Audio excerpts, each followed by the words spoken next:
welcome back to my channel. Thank you very much for joining me, and a warm welcome to all of you, and thank you to all of my new subscribers who have subscribed this month. I really do appreciate it. I've had a bit of a crazy month. It's been very, very busy. It's been very stressful. This whole land situation still isn't sorted out. And at the end, for those of you who are interested with what's going on and what things I've bought and things like that, I am going to do a summary of what's been going on this month at the end. So those of you that are just here for the cross stitch, that's absolutely fine. You know, we'll get that done first, and everything will be hunky-dory. Now, I have just remembered something. Bear with me 1 second. Right, so I just remembered that I have now received the, what were they? Not Pictures Plus, PR. Silks for You, silks. And I wanted to kind of talk a little bit about those because they are absolutely stunning. I actually did hit my whip go goal this month, which is great. I've done, well, I'm only doing like really 4,000 stitches, to be honest, because it's just, it's all a little bit, like I said, it's all a little bit hectic, a little bit going on, and I kind of have to kind of put stitching in around everything else. I've had a lot of days where I just have not felt in the mood because of what's been going on and things like that. So that's really made me struggle this month with kind of getting more done than I did. But I did hit my whip go goal. So you know what? I'm happy. That's fine.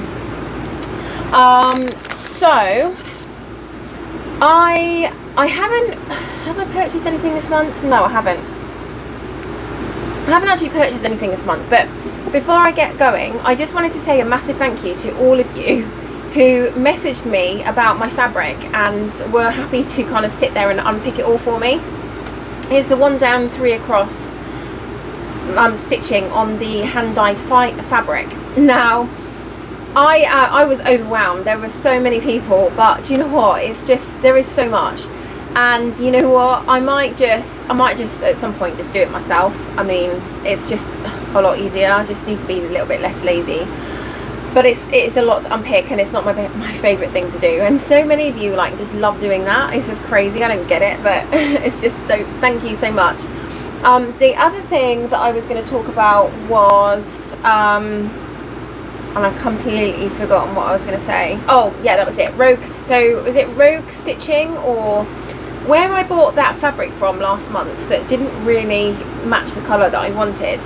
I went back to them and asked him if there is any way that he can hand dye me something that is more kind of for a sort of a colour. So he said, yeah, that's fine, just let me know what colour you're looking for. Like, you know, he said, can you just give me the DMC equivalent? And I was like, well, it's between like 3435 and 154, is kind of between those two. So it's you know, like a dark, it's like a dark heather colour, really. So he was really, really helpful, and he said, yeah, that's fine, we'll see what we can do. And I've actually done it on 28 count, and I haven't received it yet. So they did do one dye, but the thing is that it didn't come out right, so they're just doing another, and they know where they went wrong, so they're just fixing it. But yeah, it's really hot over here at the moment. We're hitting 98-degree temperatures. I've got both of the air conditionings on and my fan, so if you can hear that, I apologise, but without it, I'm gonna die. Literally, I'm gonna die. It is. It's a nice, cool 74 degrees in here at the moment. I did buy a massive umbrella to go on my deck. It's like 15 foot that kind of goes up against the window, so it kind of reflects the sun out, or it doesn't allow the sun to kind of sit on my windows, which makes a lot of heat. And then I've got my thermal curtains, so when it's going to be really, really hot, I close on my curtains and I put my umbrella up, and that really does help. So yeah, that has really helped. So yeah, let's get into what I did this month, what I've received, and we'll go from there. So the first thing that I received, which I actually really love, is this beautiful yarn from Silks for You. This is PR 129, and it's absolutely beautiful. So there's a little bit of variance in there. As you can see, you've got like a slightly lighter purple and then a slightly darker. This is like, I really like this colour, this is so pretty. I'm getting emails left, right and centre, so I apologise for that. But yeah, this is so beautiful. And this I'm going to use for Pandemic. I've got a Pandemic long dog sampler that I want to work on, so I really love that. And then the second one I bought, I don't actually know, I genuinely don't know what I'm going to use it for. I just fell in love, and this is just not me. None of this is me at all. But look at this. How stunning is that? So you've got like greens, you've got yellows, pinks, purples. I mean, it's just absolutely beautiful, and I think that would look stunning on a long dog sampler as well. So I just have to figure out which one. It is so beautiful. That beautiful green and that blue. It's just so lovely, isn't it? Purples and the yellows, golds, oranges. Well, kind of orangey colour. It's just absolutely stunning. So yeah, I don't know really what made me buy that, but I was like, oh my goodness, I love that. I love that thread. So I bought it. Okay, so going back to stitching, do you know what, I'm just going to do it in the order that I've got here. So the WIIT Go numbers this month were, oh, it does help if I put my thing on, sorry, I've done it again, I keep forgetting to put my microphone on. The WIIT Go numbers this month, June, were 2 and 25. So on that was Chinese flowers. Now these are, don't even know what these flowers are. I know what they are, but I can't remember what they are.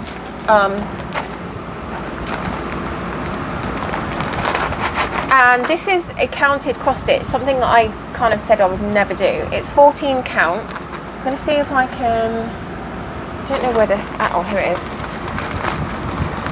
I keep thinking that I've got hibiscus in my head, but they're not. They are, I'm sure they begin with H, but they're those big round, kind of big-headed ones. I can't remember what I know what they are, but I can't get it off the out of my brain. And I know this looks like really random because it's like the colour is very good, and this is not obviously what it's going to look like. It's going to look 10 times better than this, but this is the pattern. What are they called? I'm going to have to Google that. Large bloom flowers. Hang on, just give me 1 second. I bet you're all literally screaming at the large bloom flowers at the screen, but you're like, oh my god, it's them. Hydrangea. I knew it began with H. There you go. That's what they are. Hydrangea. So there are quite a few colours in here, as you can tell. I don't know what threads these are. These are just going to be like cheapy, I guess, Chinese ones because it came from China. Shock. But yeah, I mean, like, if you can see, you've got these sort of colours. They're it will be beautiful, I think, when it's done, because these colours are stunning. These are kind of all the colours I love. I also got some of these, which, as you know, I do prefer using these because I find them easier. But I do have the plastic ones. Actually, I do prefer using the plastic ones, but these were there anyway, so I thought, you know what, I'll just use these. I'll tell you what I do love about this, and I wish they did this with all of the CXC threads. Okay, so look, this is like a normal thread, right? 3740. Let me just double check which number 3740 is, because I'll stick this straight on there. 3740 is 25. Okay, so watch.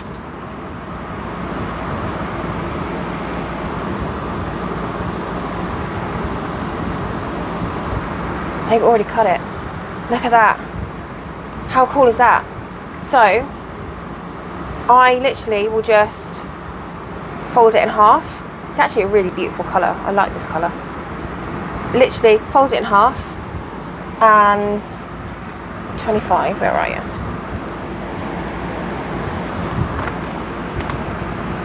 Let me stick it on here quick. There we go. So it's nice and long. I actually really prefer working with longer strands, because I feel, for me personally, that I get more done if I've got longer strands. And I feel like I waste less. So I'll just, like, you know, go and I'll either park the thread or I'll just go until the threads run out. But 3740, it's such a beautiful colour, isn't it? I think that's my favourite colour, purple. I do love that colour, purple. And I think that's like the colour that I was hoping that, you know, this one was going to be. It's kind of ish like this. It's ish that colour, but it's not 100% that colour, but it's okay. It's okay. So yeah, I mean, this thread feels nice. It wouldn't not surprise me if this was actually CXC thread, but yeah, whatever. So I was supposed to do 500 stitches of these this month. I will show a picture of what it looked like last time you saw this, but so yeah, let me just see if I can fold it in half, and fold it in half again. This is really big. So I've got the 14 count version, not the 11.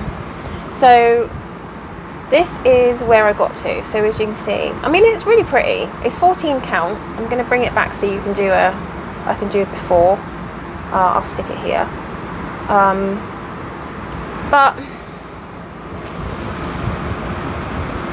it's not atrocious to stitch on. It just feels weird because I never stitch on 14 count. Normally I'm like a 20 count girl. But you know what? There's no fabric showing at the back. I am also using the pattern because you get a pattern with this as well, and I'm telling you, sometimes it is just a little bit easier to, I don't know what happened there. I don't know why I scrubbed it out, and I hope I used pencil. I did use pencil. So I think for me what's easier is that I just do a square and then I scrub it out.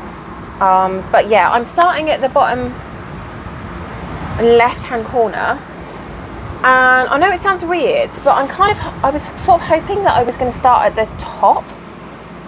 So I started at the bottom because I wanted to, but doing it now, I'm feeling like maybe I should have started at the top, because as I'm going up, I'm putting my fingers on all the stitches. So I'm kind of stitching it. I'm going to like bring it down a little bit. I'm sort of stitching it like this. So hands on and then stitching it. So now what I'm kind of trying to do is I'm kind of trying to sort of fold it over. See there? So then I'm holding this bit and then I'm stitching it. So I'm trying not to get my greasy horrible hands all over the stitching. But yeah. So I mean, I am actually enjoying it. I thought I would hate it, but I am enjoying it. I am enjoying it. It's not a total car crash to do. And I haven't bothered putting all the colours on it yet. I'm just kind of getting the colours as I go and just doing it as I go. It's just, I don't know, I'm lazy. And it's so easy because you don't have to worry about cutting it. So you literally just, why don't they do that with all of the DMCs? Would that not be so much easier? There is no knots, no nothing. That would just be like, oh my goodness, that would just be a game changer if they did that to all of the other threads.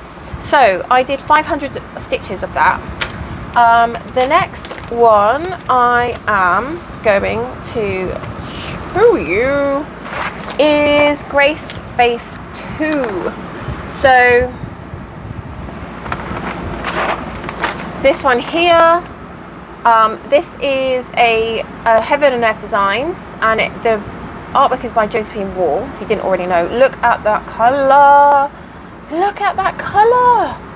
Is it not beautiful or not? It is just absolutely stunning. Absolutely stunning. So I am doing this one on 14 count. It's itchy belly. Oh, I'm not. That's a total lie. I'm doing this on 18 count, and I'm doing it on 2/1. Let me just bring this out. I did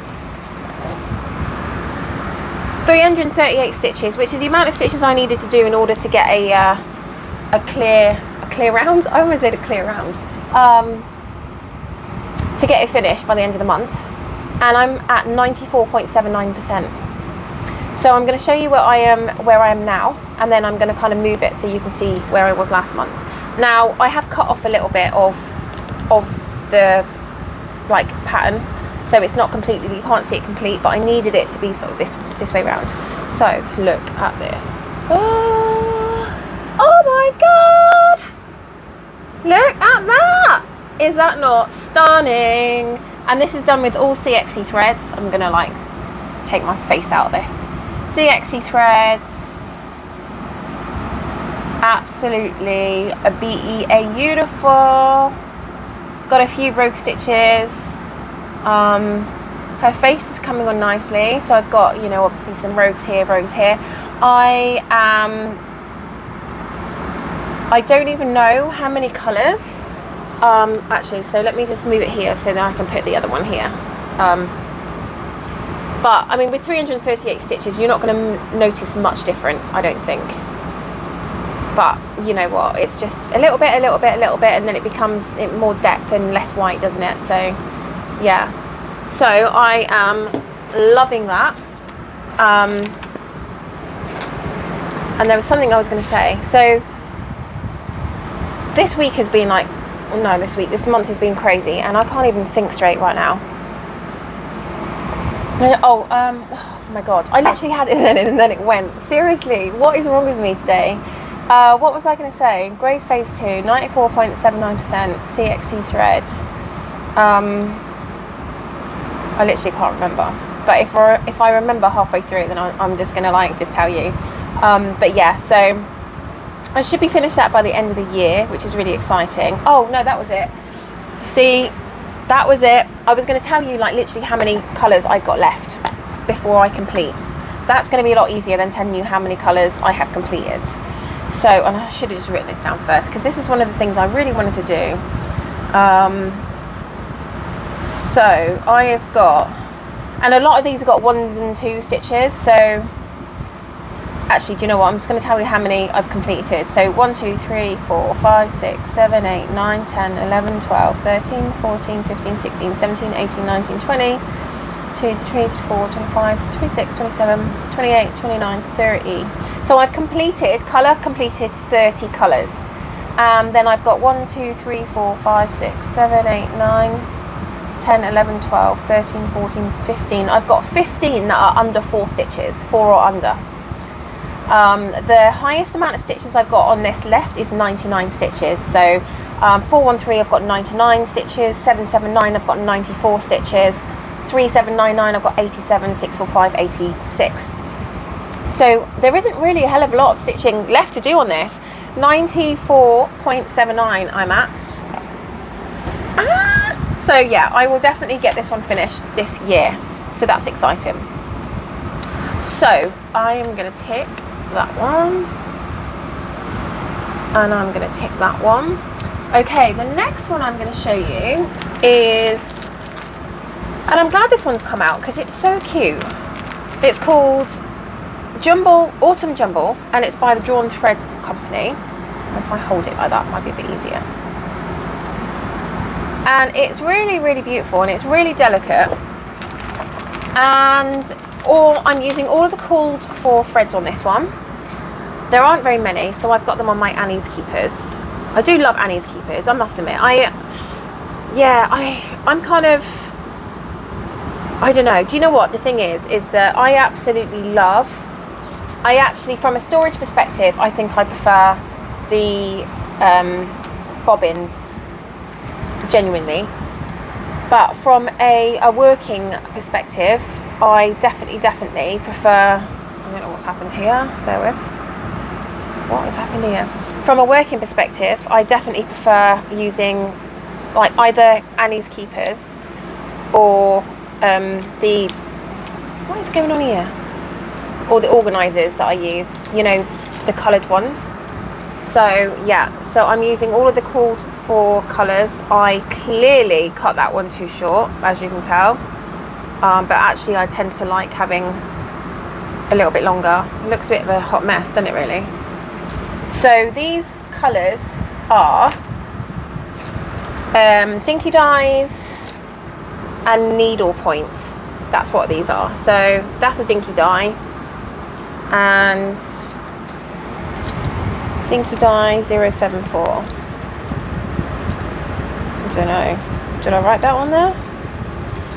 074. Well, that's good, isn't it? Because I can't even find that one. 074. Ha! Oh, no, that is 074. Oh, so DD is 074, because that's the only dinky dyes on there. It's a russet, kind of like it's a red rust, a red dust colour. So yeah. So that is what I'm using for these. I'll stick this back in. My bag is broken. That's never good. So this month I had to do one square. I had to finish one square, and then I didn't realise that when I was doing it that I actually had some of the other square that I hadn't even finished. So these are on like, it's on like the smallest little, hang on, Q snap, the smallest Q snap. Okay, so this is where you saw it last time, and this is where we are now. I'm going to move this over here. So I think I was only supposed to do this one, but some of this hadn't been finished. So this just needs some, what do you call it? The one-stranded back stitching. That needs some back stitching. This one's okay. Almost finished this one. So yeah, so let me, if I move this here, then I'll put the other one there, and then you can see where we are. But yeah, so this was supposed to be done this month. I did this one. I don't think that one was even finished. I can't remember now, but that one certainly wasn't finished, and I didn't realise. So, but look at how beautiful this is. I'm stitching on some 32 count 1/2, and let me just get you closer. Look how delicate. Look how delicate this back stitching is. Isn't it beautiful? It's actually really, really gorgeous. Really gorgeous. And the fabric I'm doing it on is 32 count. I want to say Silver Moon, and it's one I get from 123 Stitch, I believe.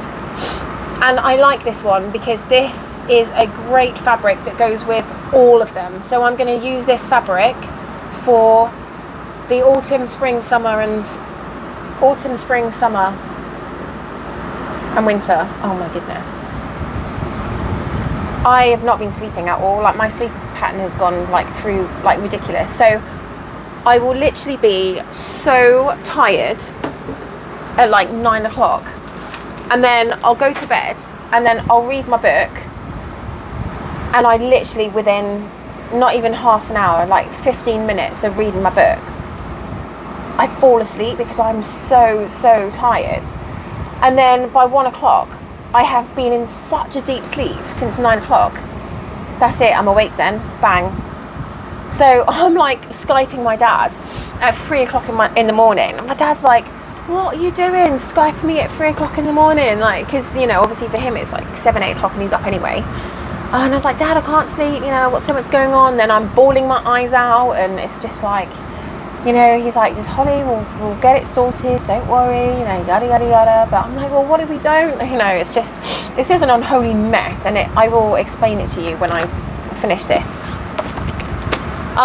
Okay, so I did one square, and I think I'm around 77% with this one right now. So that's exciting. So, sweet life. I have sweet life, but where is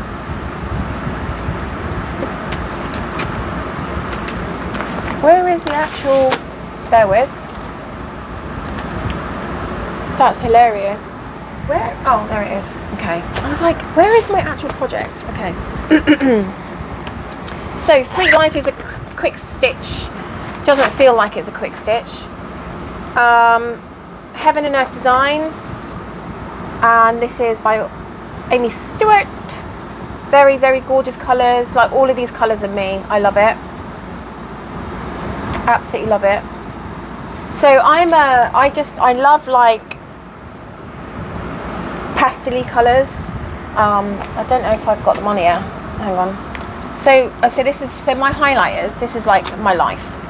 Look how beautiful they are. Like, I just love these pastel highlighters, and everything in my home is like pastel colour. I just love pastel. But I just have a thing for like vibrant colours like this also. So this sort of thing would go on my wall,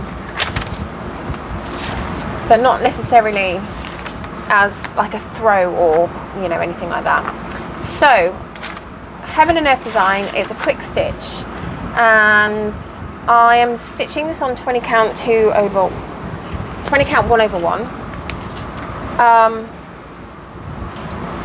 I feel like I did get a little bit more done this time. I had to do 1,000 stitches because, as you remember, it was on my whip go last month, but I didn't do it last month because, you know, sometimes I find it easier instead of getting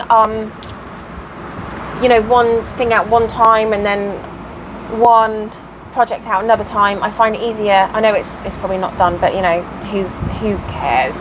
Where's the stitching police? That if I've got 500 in one month, 500 in another, then I will move it to the next month or do it on this month and do 1,000 stitches. So there we are. So this is where we are. I was going to say, this is where we're at. I almost went all American on you then. Yeah. Here we are. So, excuse this, it looks like it's like, I don't really know what's going on with this thing here. So, this is all, yeah, this is all thread, by the way. We're not missing anything, there's nothing down there. I am gonna put the last month here, see if we can see it.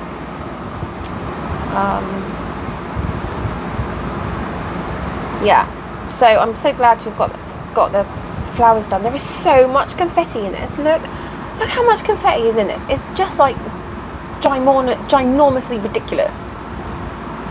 And they call this a quick stitch. All right then, honey, there ain't nothing quick about this. Like, literally, there is nothing quick about this at all. My goodness. But it will be beautiful when it's done. It will be beautiful when it's done. So I did 9. So this is the thing. I don't know why I didn't quite get 1,000 stitches. I did 930. I think maybe I thought that I was going to come back. Like, I did some in the morning and I was going to come back to it in the evening, and then maybe I wasn't feeling it. And then I never did. And then maybe I just thought that in one of those crazy moments that I'd actually completed it, and then the next day I was going on to something else. So I'm at 8.82% on that. And I did 930 stitches. So I will remember that, and I will make up the other 70 next time. Right, so bookcase. This one again is we're almost complete. We're at 77% on this one. And I had to do 1,000 stitches on this one. I think so. For me to finish this one by the end of the year, I have to do 1,000 stitches every single time it comes off my whip go. So, New Dream Stitch. Oh, getting blown away. New Dream Stitch. These are those books that I love reading. These are the cloth bound classics, and they actually are books. They are stunning. They're by Penguin cloth bound classics, and my dream is to have a really beautiful built-in bookcase in my home and have every single one of these books. Now, I probably wouldn't read every single one of these. There are some that I like more than others, but just for show, because I'm a complete sad act like that. Yeah, but I do love them. I think they're beautiful. So I am stitching this on 18 count 2/1. In my head, I'm kind of thinking I wish I was stitching it on 20 count 20 count I just find seems to be so much more tidy. The coverage is great because I use CXC threads, and I don't know, I know it sounds really weird, but in some ways I feel like I've grown out of 18 count. Does that sound really bizarre? So when I first started stitching, I did all those counted cross stitch kits, and like most of them were like 14 or 16 count, right? So then when you start doing, you know, buying your fabric yourself and buying your thread yourself, you know, you think, oh, do you know what, I fancy actually going to 18 count. I'm going to turn this off now again. Can you believe it? I'm getting a bit chilly. And then you think, oh my gosh, yeah, great, I'm doing 18 count. Oh, woe me. And then you start like diving into like 32 counts, but I only do like 2/2 on those, and 28 counts 2/2. I cannot see enough to do like 1/1. Do you know what? I'm actually feeling a little bit chilly willy. Where is my air conditioning thing? I might have to turn the aircon off. Can you believe that? But give me 1 second. Okay, I am back. I'm just going to turn it off. So, oops, sorry. So yeah, I'm doing this on 18 count. But you know, I wanted the size. But you know what, between 18 and 20, there's not much size difference, but I definitely think that there is a massive difference with the threads. And have I got anything that is 20? Actually, I haven't. So yeah, this is 20 count, and I didn't even tell you this was 20 count. But let me just show you like how much neater the stitches are. Like, can you see how small they are? They are small. They're not as small as 25 count. I'm not a love of 25 count. And also I'm not a love of stitches that are really bulky either. So I love this because these stitches they just sit perfectly, look, see? There's no bulk at all. So, stick these here. So, this is my bookshelf, and I got this from Etsy. It's so filthy dirty now because I feel like I've been doing it for like forever. So this is where you saw it last time, which I think was last month, I think. And this is where we are now. So again, on this one, I did 1,000 stitches. I actually did more than that, I think. I did 1,004. That whole 4 makes such a difference. I'm going to pull it back so you can see where we were last time. Yeah, that doesn't help. That will disappear, that bump. It's just because this is pulling it. Hang on.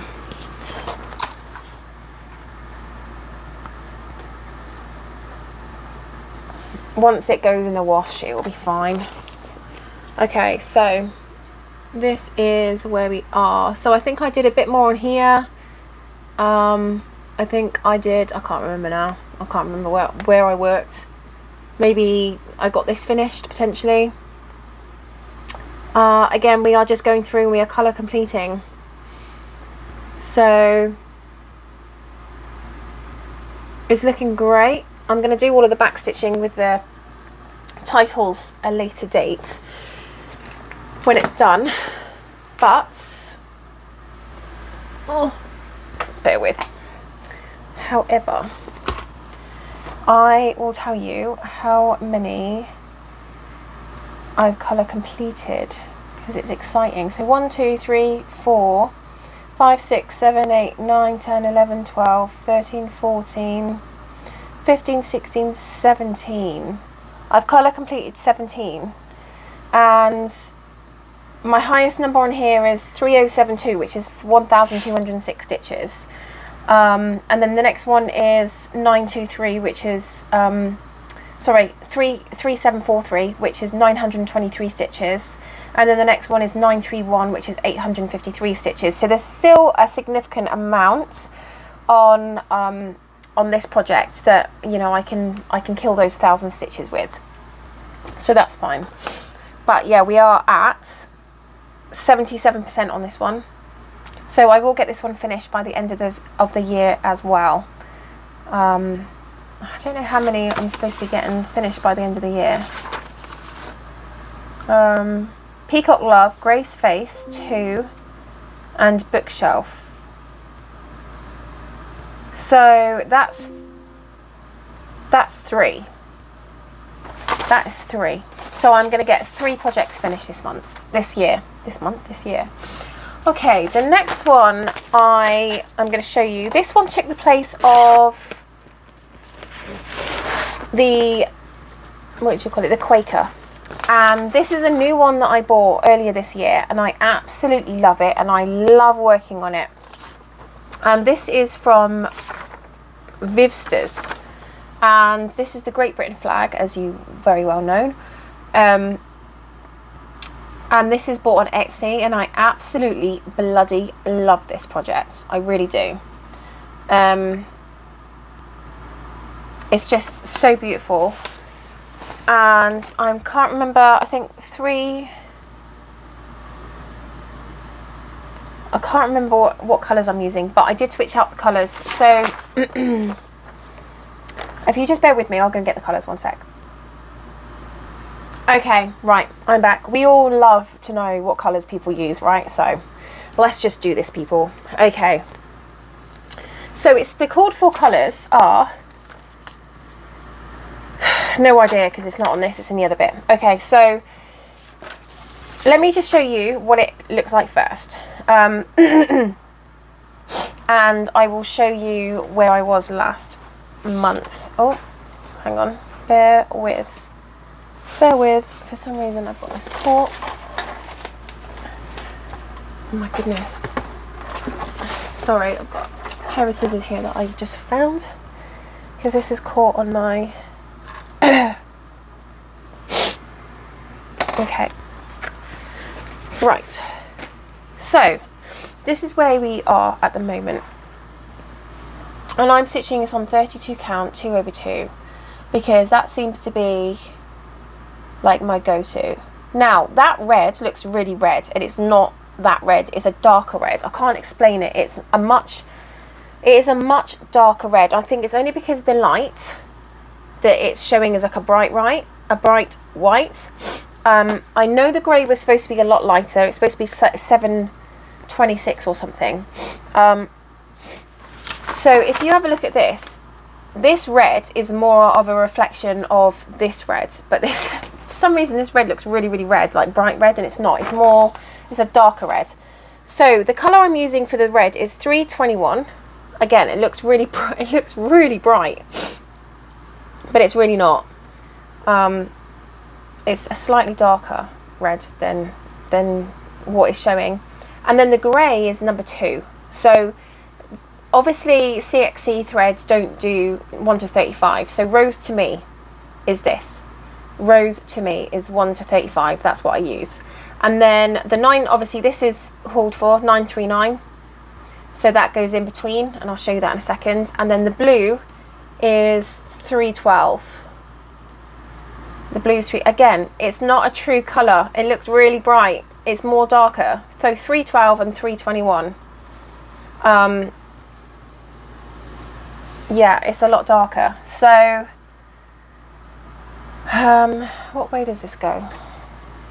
Yeah, it goes that way. So yeah, so that's where we are. It's so beautiful. It's 32 count, 2/2. Now, the reason why I decided to do this a slightly darker grey is because, can you see that you've got like some intricacy in there where you've got the white, which isn't white stitching, it's just left. It's just areas where you don't stitch. Now, the other colour that was called for, it's lovely, don't get me wrong. However, you can't see any of that definition. You can't see any of this definition in there. And I think it's so important because it's such an integral part of the pattern that I decided to go a little bit darker, and I am so happy with that. I'm really happy with that. It's really, really beautiful, and like you see all the integral part of that. It's just so beautiful. So yeah, I am really pleased with this. The fabric is Sparkle Snow by, where did I get this? I normally get my Sparkle Snow from Wool Warehouse in the UK. So I just love it. It's just so pretty. I have to keep remembering my T's. Pretty. So I'm just going to stick them in there actually. What is going on with my email today? It's literally, my email is blowing up my computer. Right. So I did 512 stitches. I was supposed to do Quaker, but as you know, I've put that to bed. I've done 512 stitches and I'm at 3.83%. And I've done Sweet Life and I've done Bookcase. So the next one is Henry VIII. Now, I am pleased I did this one at an 18 count because I did want to have a very big project at the end of it, and I think with bigger projects you can definitely get away with the larger count, like 18 count, but the smaller ones I think struggle a little bit. I don't know why. I just think that I guess they probably do look a little bit more pixelated because they're small, but because this is going to be such a large project, I think I can get away with this one being 18 count. Now this is artwork is by Hans Holbein, and the charting is by Heaven and Earth Designs. Shock. I absolutely love this piece. I mean, look at him, isn't he? I mean, he was never, I don't really think he was a good looking chap. He might have been when he was younger, but look at his dress, like his, all his clothing. It's just so opulent and beautiful. And I would love this to be in like a really nice hallway, somewhere that is like everyone can see when they come in. So I am doing this one on 18 count, 2/1, and I had to do 1,000 stitches coming into whip go, and then I also do full coverage fanatics as well because I'm crazy, and for that I had, the blue was this colour. The only thing I really had any blue on was this, to be honest. I know it's like 823 and 939, but they're blue, right? So yeah, that's what I used. So here is where you saw it last time. I will do it with this. I'll try and do it with this. I've got a ruddy big fan in front of me now. Let me see if I can move that. Oh god, don't know, we'll see. Right, okay, so here, do you know what, I'm going to put the other one over here then, might be easier. So this is where we are, and then can you see what I mean about being 18 count? It doesn't really matter because you don't really see it. This is such a big piece. Let me see if I can get a bit closer. Ooh. It's such a big piece. So I think basically I was concentrating on getting all of this in here filled. That was the main aim of this. But it is absolutely beautiful. I know it's just a few colours at the moment, but I do actually love working on it because, there are so many projects that I work on that are so confetti heavy that actually is just a breath of fresh air to work on something that is block. Now, when I come to move over this way a little bit, that's when I start getting Henry VIII's head and, some other things. So we'll see how that goes, because I think he comes up again this month with Go. So last but by all means not least, Susi came up this month.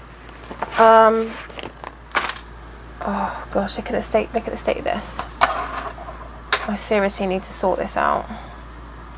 I just don't have anything that I can. I might have to cut it and then put some nail varnish on it or something. Okay, so bear with one memento.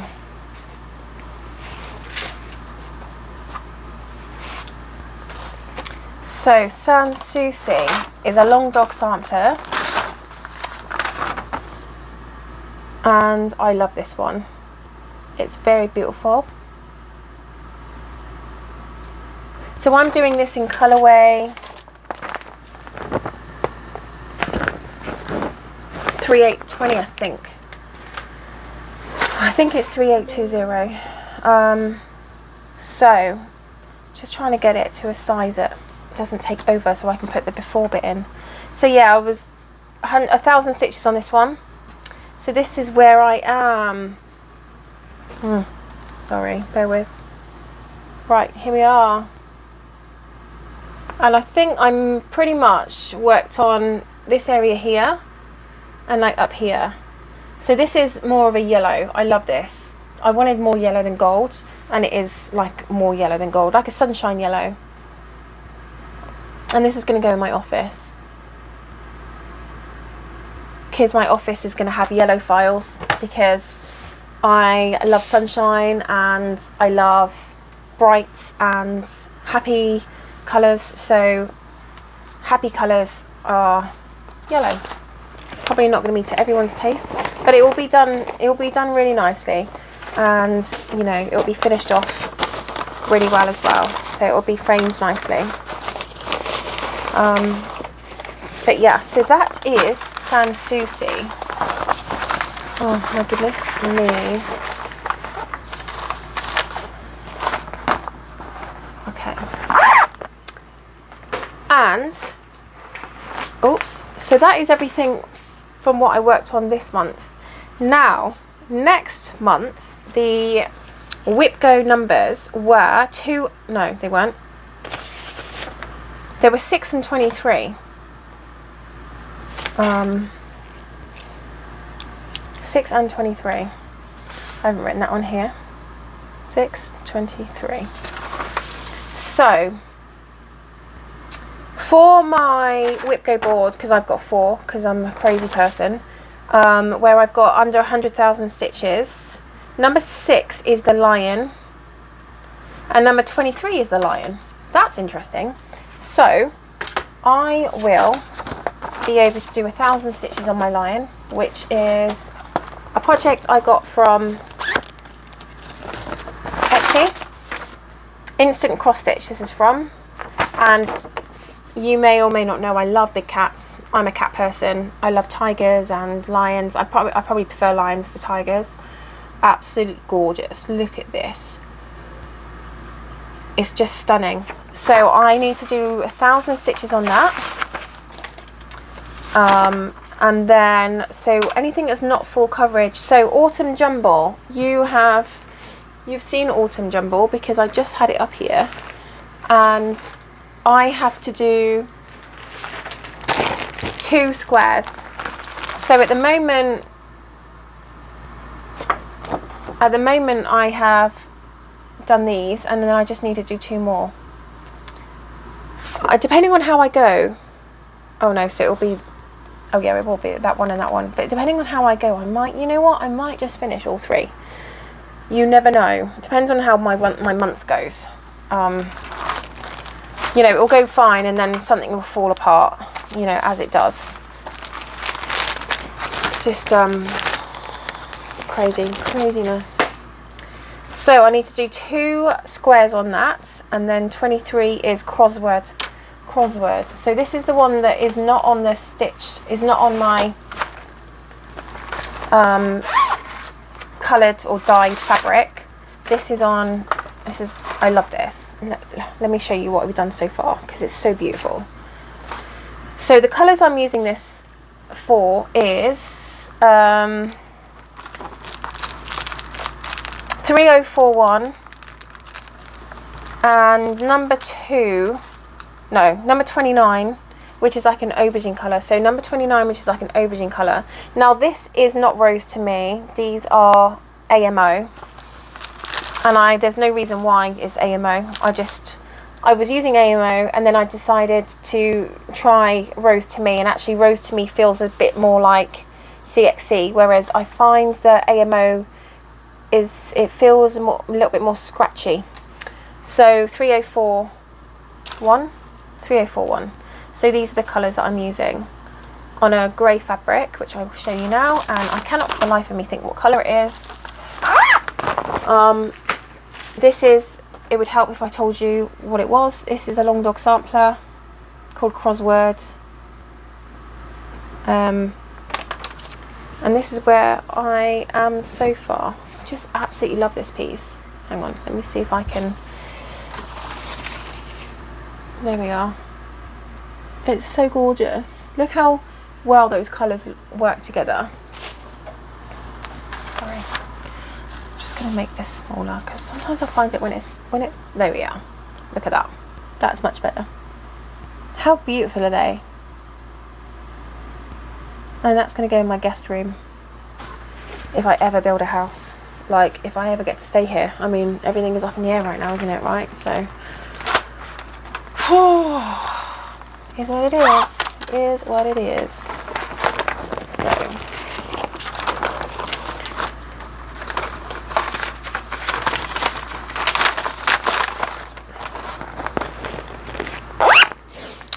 okay, so crossword is number 23, and that's on my non-full coverage. And then anything over 50%, so number 6 is bookshelf, and 23 is peacock. So bookshelf you saw, I don't need to get it out again, it's this one. I'm going to do 1,000 stitches on that one. Peacock Love is this one. And this is the one where I said to you I wish this was also 20 count, because I'm doing it 18 count because I wanted it slightly bigger. I need to do 666 stitches on this one. That is Heaven and Earth Design, and it's by Josephine Wall. And then, last but by no means least, I've got to do Henry VIII again. Six.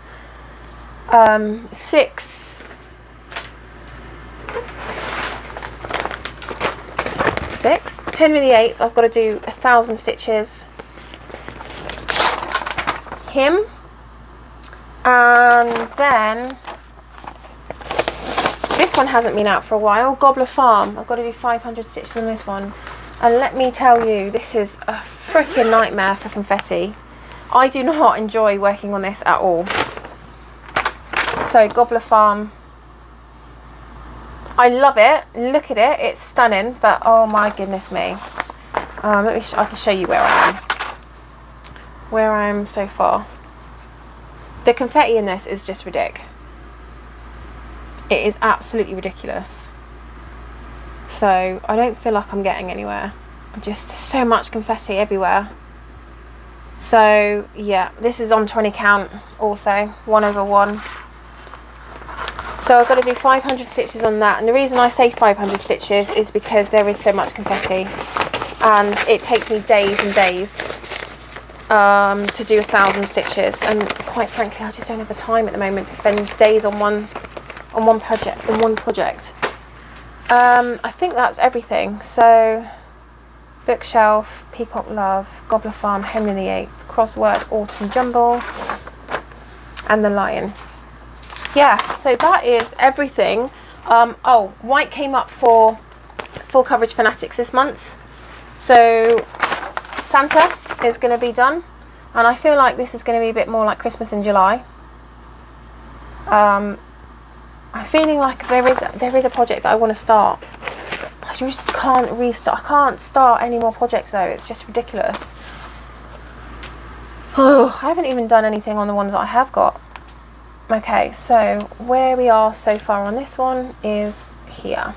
And again, you can't really see this because it's like white on white. But so this comes all the way down to here, and then goes across and down sort of to here. So yeah, I mean, it's not really a lot on this one, but I think I need to do 500 on that one for what do you call it? I'm getting a bit warm in here now. 500 stitches on that one for full coverage fanatics. Right. Okay, well that is everything for stitching. Oh, you know what I didn't tell you, or I didn't show you, and a lot of people have been like, you know what, a couple of videos ago you were going to tell us something you bought that wasn't stitching related, and I don't know if I told you it or not. But so I've always been trying to get fit and everything, right? And I enjoy fitness that I enjoy, and I just do not enjoy going to the gym. So I thought, what about, and I used to do ice skating. I got my own skates, so I used to do like patch time with a trainer. So I thought, why don't I buy some skates, and we've got something called a trail. It's called the Cricket Trail. That is a 15-mile trail through Covington that is all concrete, and it's just one long trail, and people walk on it, they ride on it, as in like cycle on it, they skateboard on it, you know, you've got like people that skate on it. It's just like just a long path, and it's amazing. So I decided in my crazy sort of will of wanting to do something, to buy some skates. Ice skates? They're not ice skates, they're roller skates. Look at these beauties. How cool are they? And no, I have not used them yet, because when I got them, it was like springtime, just coming out of springtime. Well, no, we didn't have a spring this year. We literally went straight from winter over to summer, and let me tell you, when it's 94 degrees at 8 o'clock at night, it is too hot and too humid to be riding in these babies. So I'm waiting for it to be a little bit cooler. But these are great for fitness, because you can burn like 300 calories in half an hour on these. Depending on how quick you go and how much energy you use, this is really good for fitness. And I just thought, do you know what, these are great to either chuck in some music on my earphones, earpods or whatever, or listen to an audiobook and just have some me time and go for a skate. So like, this is what I bought. They are so cool, aren't they? I absolutely love them. So that is what I bought that wasn't stitching related. I just wanted to make that clear. So yeah, that is everything stitch wise. Now, if anyone wants to kind of stay and listen to the car crash of my life that's going on right now, then feel free. You are more than welcome. But for anyone who is only here for the stitching, that is it. That's all we got. So yeah, I'm just cleaning my glasses because I need to read you a few emails. I don't even know where to start. Okay, let's start at the beginning, shall we? Let's start with this guy, the land agent, Travis, because I'm probably going to end up saying his name anyway, and it doesn't matter, you don't know him from Adam. He doesn't work for me. He works for my neighbour, Susan, okay? Wait until you find out what he did behind my back. You're going to be like, what? Yeah. Okay. So, do you like them? They're like just cheapies. Okay, so, basically, in a nutshell, 5 years ago, I was asked by Susan, my neighbour, if I could buy some land that I really wanted, which is like it's basically connected to my land, but but I haven't bought it, if that makes sense. It's between me and someone else's owns some land, and that's like that neighbour that is an ambitious, conniving little, anyway. So at the time, I was obviously saving to get here, I was saving to get my horse out here, and I just did not have like 100 grand to give her, okay? So I said to her, okay, well that's fine. Is there any way that I can, and you'll know why she needed the money, because it was all, I'll read everything. I said, I just don't have all of that money at the moment, but can I give you some money and it go on a deposit for the land, because you obviously, we want to buy it. Yeah. You know what I mean? And she was like so desperate, which you'll see in this email anyway. Now, the reason that I am actually going to read you these emails is because I'm just absolutely appalled by the behaviour, and I'm flabbergasted about the way that I've been treated. And I know that sounds really ridiculous. Oops, I lost my thing. I need to print out this first page again because it's not come out properly. So just bear with me 1 second. I've just been astounded, and so is my dad actually, about the behaviour that we've received. And yeah, it's not okay, to be honest. It's really not okay. So let me just print this first page out because it's just disappeared. So bear with me 1 second. Okay, I'm back. I think I need a cup of tea. So I took the time whilst I was getting this thing printed out to make a cup of tea, because I hope you've got like half an hour. This is probably going to take a few minutes. So let me just explain to you, when we first bought the property, what happened. The property that I own. Okay, so we bought this back in 2015. And at the time, it was owned by, before that, it was owned by Susan and her husband. And her husband, was leasing out the front part of the field. It's very difficult to explain. And it was agriculture. So one of the county rules was that because we've got like a flagpole. I've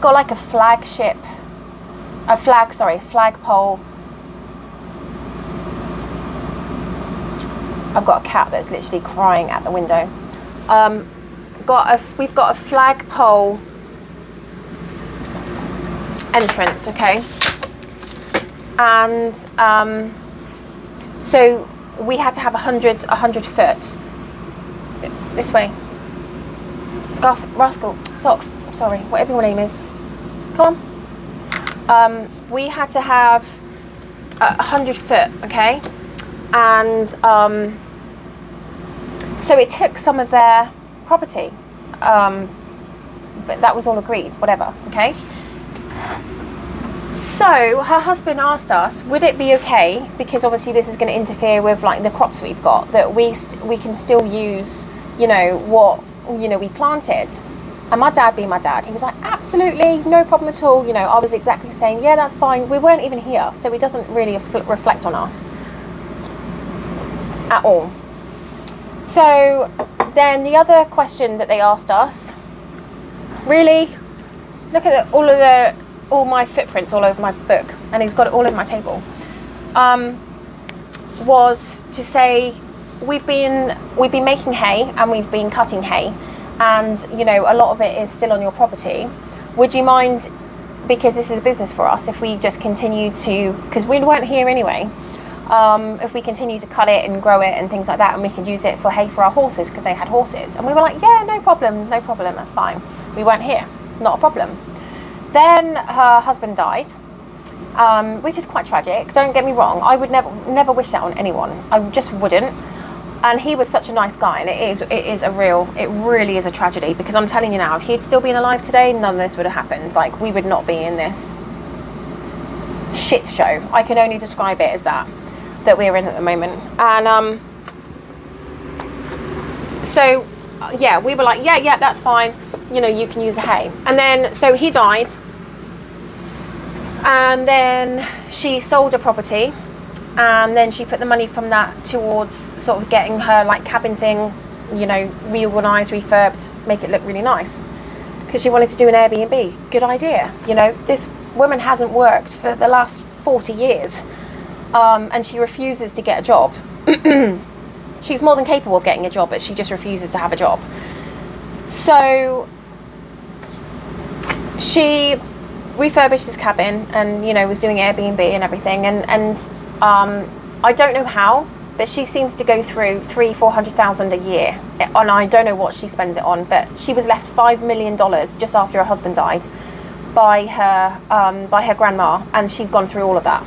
She has gone through my property money that I gave her, my neighbour's property money that we gave her, because she's gone through so many like potential repossessions.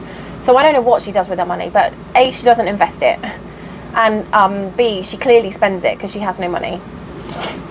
So anyway, so she decided to do an Airbnb, which is good, great. But then just didn't have enough money to do a road. So she phones me up and said, and bearing in mind, like when you go down my road, and if you kind of go sort of hang a left, you can go onto her property and reach the front of her cabin that way. So you can access her cabin from my property, okay, from my road. So I had a call from her once, and she asked me, would it be possible, because I haven't built my road yet, to be able to use your road for my clients, when they use Airbnb. And I was like, yeah, that's fine. I said, we're not there, so that's no problem at all. Hunky dory. So she didn't have to put a road in at the time, everything was fine. Then I get a call from her, and let me tell you, a really angry call from her because there'd been a storm and one of the trees had gone down, and it must have been like a I don't know, 20-foot tree, and it was lying across my road, basically across my road. Okay, now they could just go round it, it wasn't an issue, but hang on, let me just close my window, one sec. I am so sorry. It's like that window got left open because my cat came through the door and I couldn't close it, and it's so humid. She was angry, so I was like, you know, I got a really shitty message. She was like, the message said, "You need to call me back." I was at work, so I was like, okay. So I got a really shitty message from her. So she was like, "We have a problem." Can't do an American accent, bear with. And I was like, oh, okay. She's like, "Yeah, there's a tree down on your road." And I was like, okay. And she's like, "It's going to cost you $500 to move it, and it needs to be moved because my clients can't reach my cabin." And I was just like, "What do you mean?" She said, "Well, there's a tree that's gone down and it needs to be moved because my clients can't reach a cabin." And I was like, "Oh, okay." I said, "Is it on your property?" And she said, "No, it's on yours." And I said, "Okay, can they not just go round it?" And she's like, "No, it needs to be moved." And I was like, okay. So I was like, "What, you're saying it's going to cost $500? And she's like, "Yes." So I was just like, okay. So I phoned my dad, and my dad was like, "Hang on a minute, it's not on her property." And I was like, "No." And she was like, he said, "But she's using it for free for her clients." And I was like, "Yeah, right. You go back and tell her that if she wants it moved, then she moves it and she pays for it to be moved, because she is using our road right now for her clients, and we are not there, and we don't have the money to pay for that, and it's not on her land, so it's not disrupting her in any way, it's on ours, and we will deal with it when we get back." Well, as it happens, she knew a guy who knew a guy who knew a guy, and they just pushed it to the side, so it didn't cost her any money. So that was fine, that was done. So that was fine. And then we had a guy or two guys, and actually we were here at the time. I think it was 2016. We had like the office built, and we had gone away to stay with some friends, and we were coming back within a couple of days, which worked perfect for them because they were just going to camp down for 2 days and build it. So they built it. It was, I don't even know when it was. It was either late in the year or early in the year, like spring or autumn. Okay, so there was no problems with like fires. You know, obviously in the summer there are fire bans. You can't have a fire because it's just too dry and too hot, which is totally understandable. So they were camping, had a fire, a little one, like a little campfire, right? I get a really erratic phone call from her saying, "Is there a fire over at your property?" And I was like, "No, I don't think there is. You know, don't know anything about it." So she then drives onto our property, goes all the way down there, has a massive go at the guys because there shouldn't be a fire here, and what the hell do they think they're doing? Blah, blah, blah, this, that, and the other. They phoned me up, really pissed off because she went hell for leather at them, basically saying that we're going to leave, we're going, because this is unacceptable behaviour. We then begged them to stay and really apologised and said that we will deal with it. I then spoke to Susan, and I was like, "Susan, they're there to build my I swear this woman is bipolar." I said, "They're there to build my office. They're absolutely fine. They're allowed to be there." And then she was like, "Okay, yeah, no problem. I was just checking." Like, after literally ripping them a new part of anatomy, you know. So, you know, apologised to them. Luckily they stayed. They got it all sorted out when was it? Oh, so, and then another time. So I just want to kind of paint the picture about what she's like as a person, okay? Because I don't know whether I'm just like being weird or anything, but you know, when I read you these emails, you'll understand. So then we had a guy that was delivering, I think he wasn't Home Depot, he was something else. Yeah, he was delivering something, but he had a van. And oh my God, he was black. Wow, okay, big deal, right? Literally, some people here are so freaking racist. So he was coming down my drive, and there may have been a little bit of communication confusion with where we are, okay? So he kind of went off left thinking the cabin was my house. She turns up, I don't know, she is like some freaking superwoman that's got eyes in the back of her head and everywhere around. She must have like binoculars. She's that person. That it was like, what the hell do you think you're doing on my property? And he was like, oh, I'm here to see Holly, blah, blah. Well, she's not here. She's on that property and blah, blah, blah. Had a massive go at him. It was a freaking genuine mistake. Like, it was a genuine mistake. Like, keep your Tampax in. Jeez. So he came to us and we were like, are you okay? Because genuinely, we thought he was going to cry. Like, he was so upset, and he was just like, no, not really. He said, I've just had a massive, like, your neighbour has just shouted at me, called me racial names. I mean, who the hell does that? And my dad was here at the time, and I was just like, do you know what? I am so sorry. My dad came back to the cabin. Not that this makes a difference. Got $100, gave him $100 as a tip to say how sorry we were, and that it would never happen again, we promise. And then my dad got on the phone to Susan and explained the situation, that it was just a mistake. And she was like, oh yeah, you know, that's fine. You know, I directed him to your property.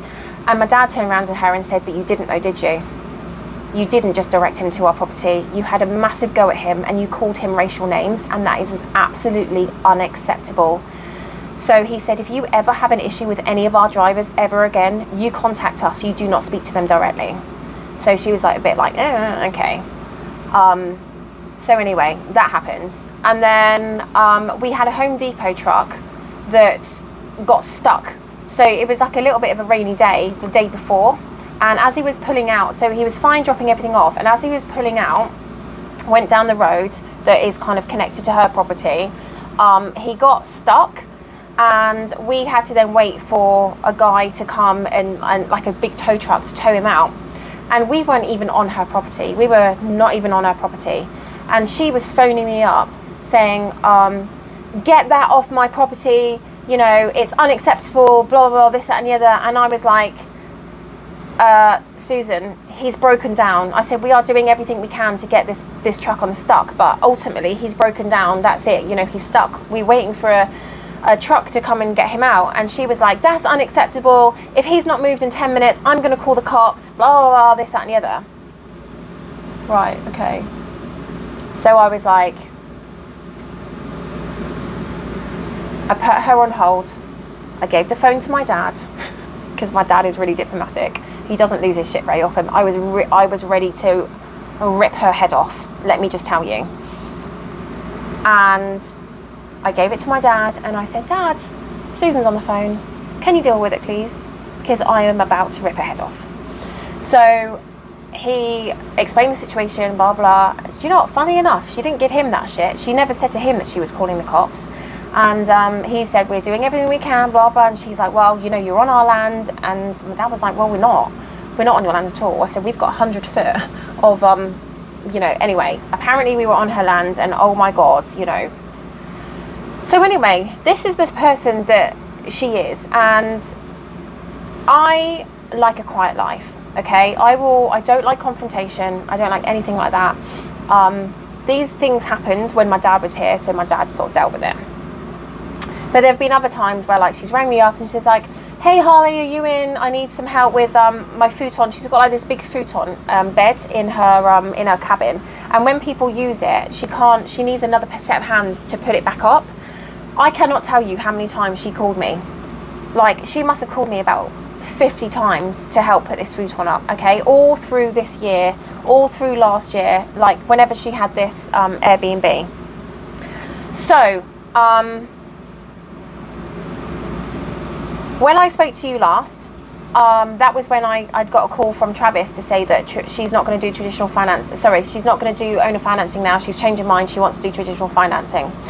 And I was like, in my head, I was like, I can't deal with this. I said, this is so stressful. I am trying to run a business here. I'm trying to do a sports massage therapy business. And when you have a sports massage therapy business, you have to be zen. You have to have, like, your energy levels have to be chill. They can't be stressed. And so I went through to my dad, and also because I am emotionally involved in this land, it's a lot easier for someone to deal with it who's not. So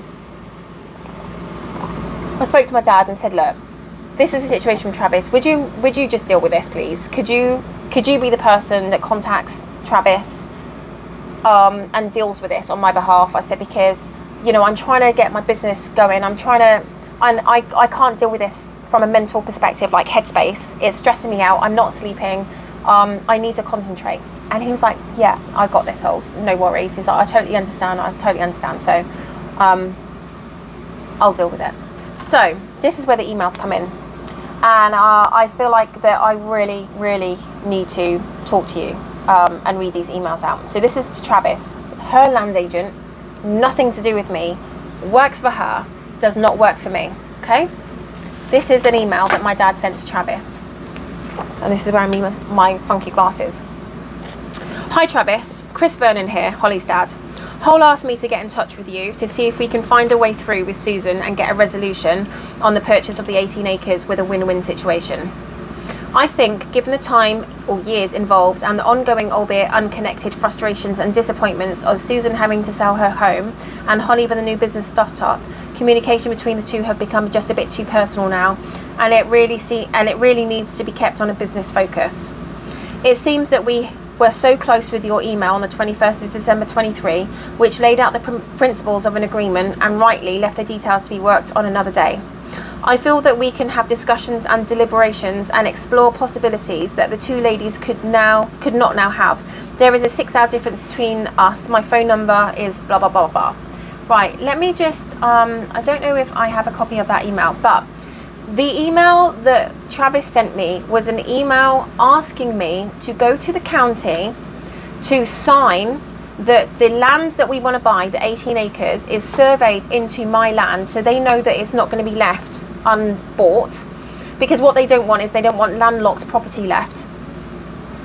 So the only way that she could close on her property, the only way, and she was in a 30-day repossession at that point. She was just about to be repossessed, so she was really stressed out, is if I went to the county and I signed to say that that was fine. Now, in his email, he also puts in there about the owner financing, about the, you know, we don't need to have an agreement put together now, but it's something that we can discuss at a later date. We need to sort terms and percentages and things like that. But, you know, for now, the main focus is getting Susan's property sold because she is about to be repossessed. Urgent, right? So, nowhere on that email, nowhere did it say that Susan had changed her mind on owner financing and she was only going to do traditional financing. Because I'm telling you now that if she was only going to go for offer me owner traditional financing, which is financing from a bank, I would not have signed that piece of paper.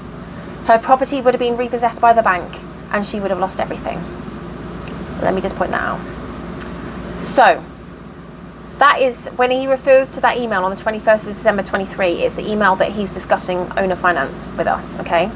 Now, unfortunately, he didn't use the word owner finance. He just used the word, you know, agreement, okay? So that was the first email to him from my dad. Then Travis wrote, Chris, thanks for reaching out. Holly told me that she was working with Brett at the, I'm going to say the bank. I'm not going to say what the bank it is, okay? Thanks for reaching out. Holly told me that she was working with, okay, so let me just go back again. One more time, sorry. I phoned my bank and asked them if I was going to be able to have a loan, okay, for my barn, right? I needed 2 years tax returns, 2 years bank statements, 2 years proof of that I had business, okay? So they wanted 2 years of business, 2 years tax returns, 2 years bank statements and things like that and other things, right? So he said yes at the beginning because he said, it's fine, I can just add it onto your mortgage. Then he said, oh, actually, I've just done some digging and you're on a visa. That has a whole different stipulation, okay? That's a whole nother ball game. It's not going to be easy to just add it onto your current mortgage. This is going to have to be going through like a separate sort of mortgage application, and the fact that you've not been in business for 2 years and you've not got 2 years worth of tax returns and things, that and the other, it's going to be detrimental to you. I don't think we're going to be able to do this for you. Okay? That was what he said to me. So he said yes first, and then he said no. So, Chris, thanks for reaching out. Holly told me that she was working with Brett at the bank. I sell a lot of land and I know Brett very well. It's my understanding Holly qualifies for the loan and they are ready to get it closed in 3 weeks or less. Owner financing is no longer available. That is why I urge Holly to speak with her lender in the first place. Conventional financing is the only way forward if Holly desires to own the property. I'm ready to draw up the contract as soon as you are, and we can have this behind us. Holly could own the land in less than 30 days from now. Thank you. I was told no by Brett, okay? Brett said no. So where is he getting this information that I have been approved for this loan? Because no one told me. That was an email from Travis to my dad. So my dad goes back to him, okay? I had no idea about this. This was news to me. So my dad to Travis. Travis, apparently you have been made aware of Holly's successful application for a loan from the bank almost before us. It was before us, but he said almost before us. It is also clear from your email on the 3rd of June 24 that you consider that a traditional mortgage is now the only way to proceed and that the owner financing option is off the table. These events are presumably not unlinked. However, there are some important points to consider here. 1. We do not see that there has been material change to the circumstances over the preceding 6 months to warrant the abandonment as stated in your email of the 3rd of June 24 of the proposed agreement outlined in your email of the 21st of December 23 to render the owner financing route off the table. 2. There are 2 major things going on in parallel here regarding HV Equine LLC. First is to complete the 10-horse barn to establish the business of livery. This is the core of the business and is the money earning basis for financing growth going forward. Second is the purchase of the 18 acres. This is to secure the future as the business expands by providing a cross-country course and perimeter trail for which the 18 acres is a crucial part. 3. From the foregoing, there is no point in using this loan opportunity for the purchase of the 18 acres of land. In itself, it provides no income and is merely a financial burden, which will not be undertaken. Using the mortgage loan to complete the barn makes absolute sense as, within 6 months, phase 1 of the facility will be complete and horses in place, providing continuous income. This income would be used to finance an owner financing arrangement with Susan for a period of 3 years based around your email of the 21st of December 23. So what I was going to do is I was going to pay her per month owner financing just for 3 years, then I was going to go to the bank and get the rest of the money and she was going to be paid in full. This would give Holly 1 year to fill the barn and then 2 years of livery records to enable her to go back to the bank to apply for a mortgage on the 18 acres and Susan then received the balance owed to her in full. Now, going back to the fact that Brett said because I didn't have 2 years worth of bank statements, 2 years worth of business, 2 years worth of tax returns, they could not do the loan for me. The foregoing lays out the financial circumstances regarding land, building and loans for HV Equine LLC, and we respectfully ask that you discuss this with Susan and reconsider your position, and as stated in an early email, we may all have a win-win situation.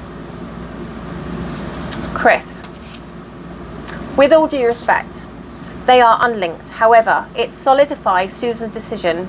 Susan had made the decision to not own a finance and I had informed Holly of Susan's decision before any knowledge that a loan was a possibility.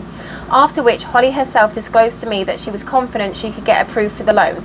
This was like way back when Brett originally said to me, oh that's fine, we can loan you, we'll just add it onto your mortgage. And then like literally a couple of hours he came back to me and was like, actually I've done some digging and we can't.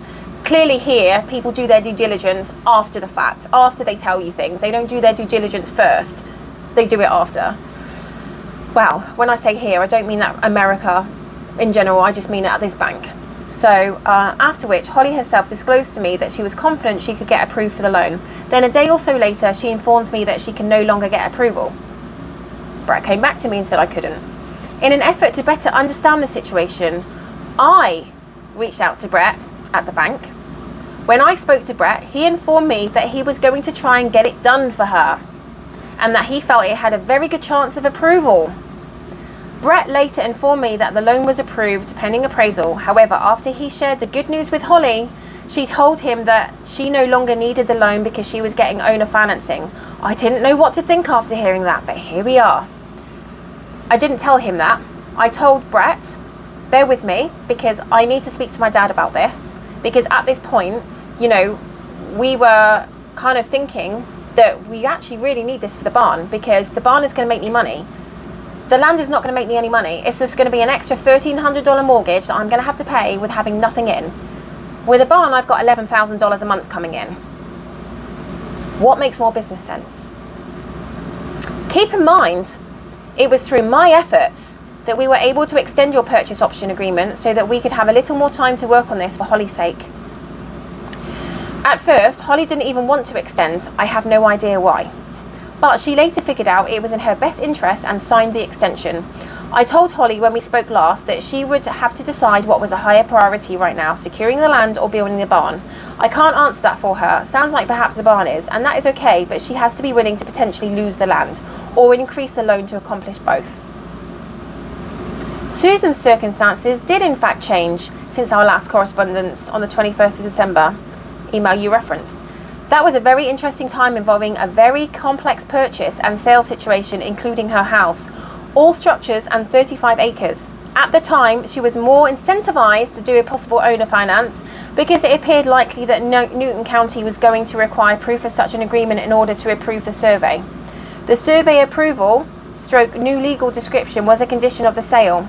We were fortunately able to find a way around it and get the property sold. Susan was very close to foreclosure at that time, so her financial picture looked very different. Her current financial situation is much better, though this of course could change. I can't predict the future. This is why she no longer feels comfortable with owner financing. It was never something she loved the idea of, but her financial situation required that she stay open-minded at the time. So basically, what he's saying is, whilst I'm saving her ass from getting foreclosed, she was more than happy to do owner financing. The minute she got $1 million in her bank, she was like, not interested. See you later. I don't care. That is basically what she's saying. She is sticking two fingers up at me and going, I've got $1 million in the bank. Bye. Not interested. I don't care whether you buy the land or not, but I'm not owner financing it. So that was to my dad from Travis. The next email from my dad is Travis. The first paragraph is a trail of he said, she said, and can be revisited another time if relevant. But I do not propose to open that particular can of worms here. Your second paragraph seems to be stating that you are expending efforts to extend the purchase agreement for Holly's sake. Given that you state that Susan had withdrawn the option of owner financing sometime earlier and before the possibility of a loan became public knowledge, there would have been no point in extending the purchase agreement, as withdrawal of the owner financing option had rendered such action irrelevant. As you are both aware, the only way Holly could have bought the land was with that option still on the table. Paragraph 3. It is very clear that Susan's circumstances did change significantly as she sold her house, but you miss my point. My question was referring to what had changed between Susan and Holly. From Holly's side, nothing had changed, but we know that Susan changed her mind. But why? One can only conclude from the foregoing and the acceptance of owner financing by both parties being the only means available to Holly to purchase the land to secure change of ownership of the 18 acres, which was necessary to satisfy Newton County requirements of the sale of all parcels of land, that once the main plot of land was sold, house surrounding acreage, that the agreement with Holly was no longer required. That was what triggered the withdrawal of the owner financing. Assuming this to be correct, one could hardly deem that to be acting in good faith. However, I hope my deduction is wrong, and I seek your alternative explanation as to the change in circumstances from your side between Susan and Holly re-owner financing, for which we still seek its immediate reinstatement. Chris.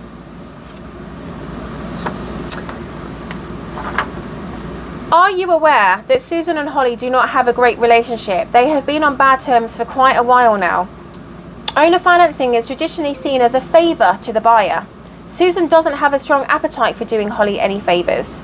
Their relationship status is between them. However, I've encouraged both sides to reconcile it. I can't be held responsible for their differences or expected to fix their broken relationship. No idea what he's talking about. There was no like call, text or anything from him to say that we need to fix our relationship. There was no problem with our relationship. She was, up until like January, she was still asking me to help her with you know, to do her favors and help her with her futon. You know, I've sent her messages when she moved, asked her how she's settling in.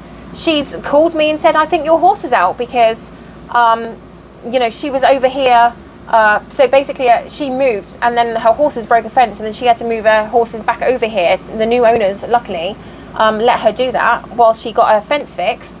So my horse apparently got out and she phoned me going, oh, is your horse out? I was like, no, you know, she's here, everything's fine. It's just that one of the other horses is being boxed up and she's getting a bit upset.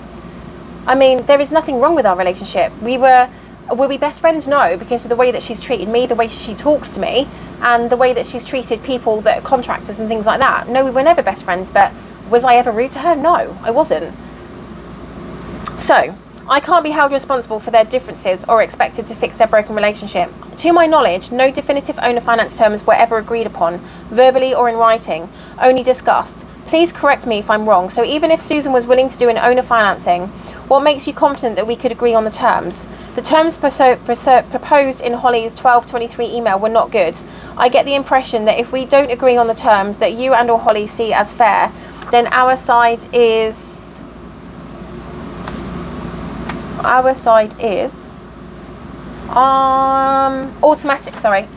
automatically deemed as negotiating in bad faith. Susan decided that owner financing is no longer in her best interest, doesn't equate to negotiating in bad faith either. If we had definitive terms in place that all parties agree to, then someone backs out or tries to renegotiate, then that's a different story, but that's not what happened here. Is it your position that Susan is legally required to sell Holly the property via owner finance? In the event we do not reach a purchase and sale agreement, Susan will return the down payment per the current agreement. Okay, let me just say. Yes, nothing was agreed verbally or in writing because that's my fault. When she was desperate to sell her property, I trusted her that she was still going to continue on with the owner financing. So I never asked her or Travis to put an agreement in place that was set in stone going forward. He came to me and asked me what terms I proposed, okay? And I said, well, I'm not really too sure, but I'm looking sort of more at, like, you know, what a bank would charge, this, that, and the other. I said, you know, obviously things can be negotiated. Come back to me with what you think and or any changes you want to make. That never happened. I never got an email back, okay? It was just completely ignored. So the fact that nothing was negotiated is not on me, it's on him, because he decided that he wasn't going to negotiate with me because he just completely ignored me. So I don't really think that that's a fair thing to say, okay? Now, we would come to an agreement. Of course we would, because, you know, we're fair people. I mean, I'm not saying that I want her to owner financing me for $100 a month. You know, we were going to say like $500 a month for 3 years at a 6% interest rate, okay? Bearing in mind this money that we gave her back in 2015 for the deposit on the land, I never said to her that, oh, by the way, that's a loan and, you know, you need to pay me a percentage and think. As far as I was concerned, I was just helping her out, you know, from a house being repossessed. So, that was Travis's last email. And then my dad's last email to him, and we haven't heard anything back since, is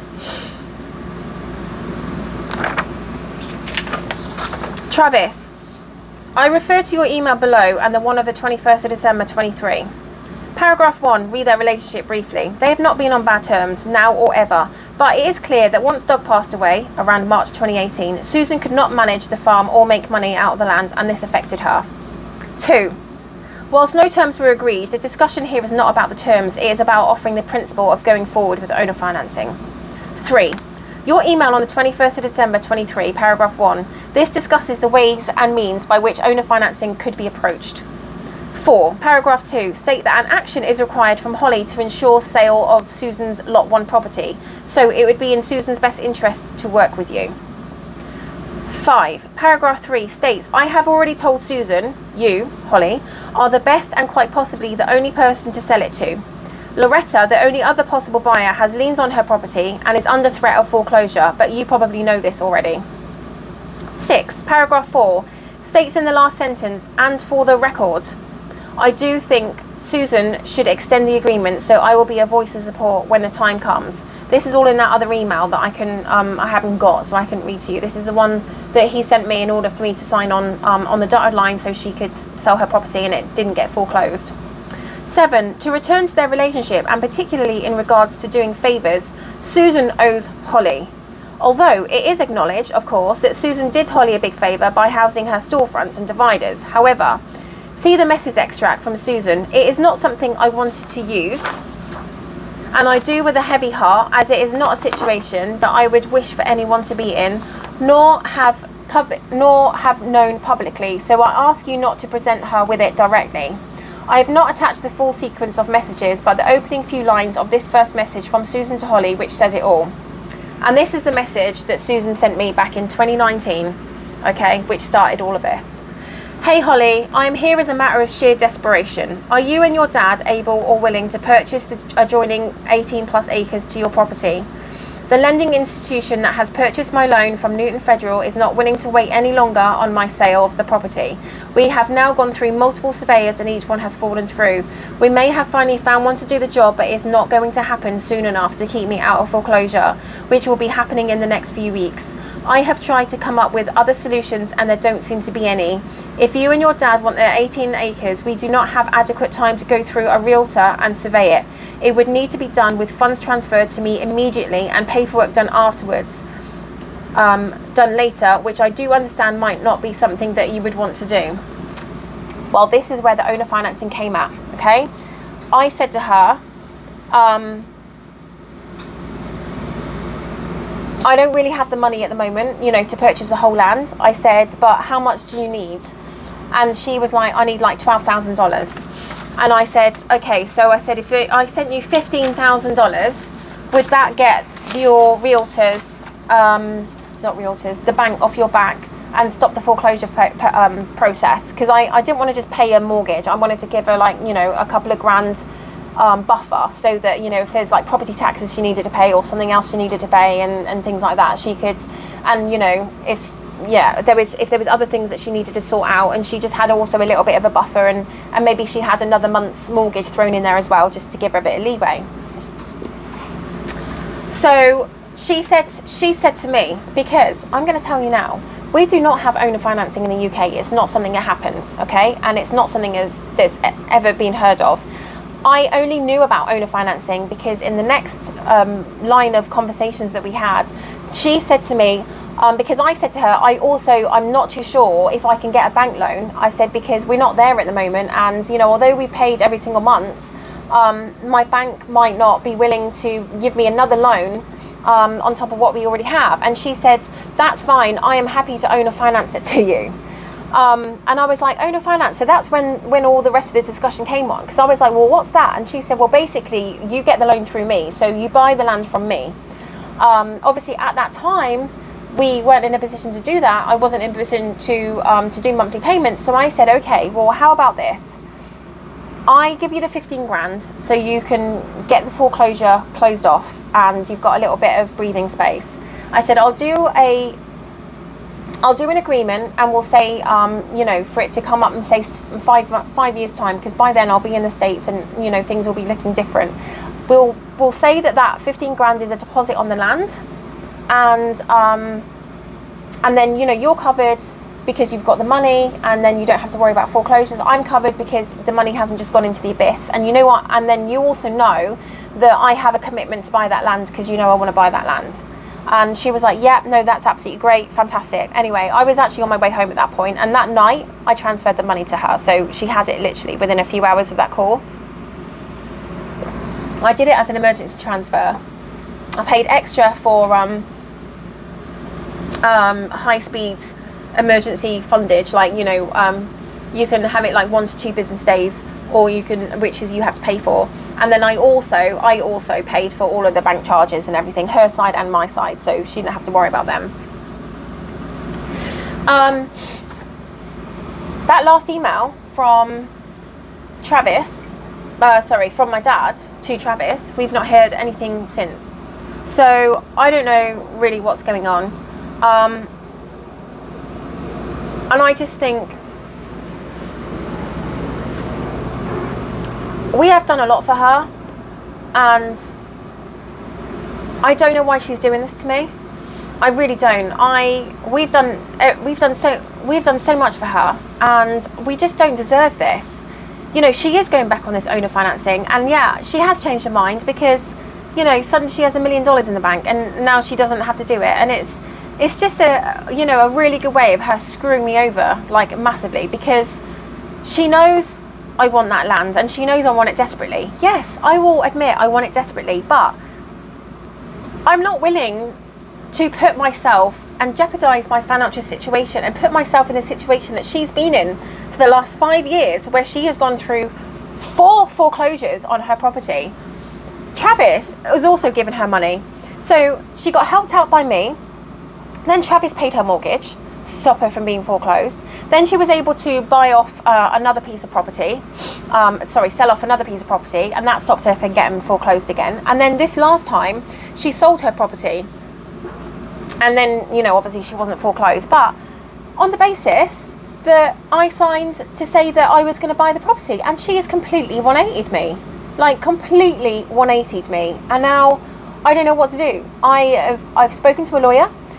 There is no agreement to say that she was going to owner finance it. There was just talks of it. So because there's no agreement, I don't have a leg to stand on. Now, the only potential godsend that I've got, potential, and I use this word loosely, because, you know, what I find here, and this is not everyone, okay, so please don't take this disrespectfully and think that I'm tiring everyone out here with the same brush. It doesn't happen, but I would say a good 99% of people that I have dealt with here who have said, don't hesitate to call me, you know, if you need any help, you know, I'll do this, that and the other. That 100% is code for don't ever call me. Like, they are so quick here to say to you, you know, if you need a hand, you know, let me know, we'll help you out. But then, you know, as soon as you're like, oh, you know, you suggested such and such, well, you know, I'd like to take you up on that offer, and they're like, oh well, you know, things have changed type thing. So, one of the things that I have spoken to the last neighbour with, and this has actually come through, this has come through going to the county. I found out going to the county that Susan has put a bloody big variance right the way through my neighbour's property, the neighbour that I get on really well with, okay? Or like it goes through her land, and then it jets off like right, and then it takes up part of my land, and then it goes to the pond property. Now the pond property is a property that Loretta next door wants to buy, and she's such a disgusting human being. Like what she's done to people in the past and how she's treated people is just unbelievable. So and that was the agreement that she had. She wrote an agreement with Susan to buy that 18 acres, but Susan at the time was like, I can't sell that to you because, you know, Holly's got a deposit on it. Well, I mean, now it comes that she doesn't want to sell it to me either because she's being whatever she's being. So she then decided to buy the pond property. Now, she's not paid a dime on that. So she's not paid Susan any money on that pond property. So I think then Susan's kind of got, right, well, at some point I need to sell that. So I need to get a variance put in to say that people can have access to it. Now, what she's done is,